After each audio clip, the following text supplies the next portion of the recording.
Next on my list of places to stop is Rotary Nature Park in Fish Creek Park. We got some reflections out there, looking good. Nice calm waters.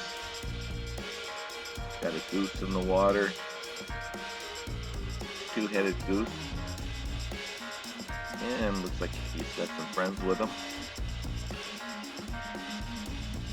They're just having a high hole time in the water.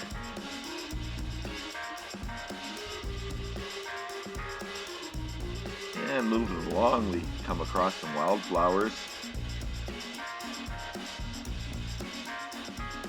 Look at these guys, backlit in the sun.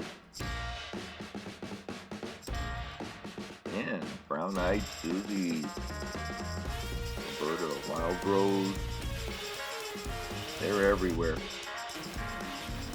As we wander around the ponds here, enjoying the reflections. Looking up on Cranston Ridge there, and got a shelter here. More wildflowers. Yeah, I'm off in the car soon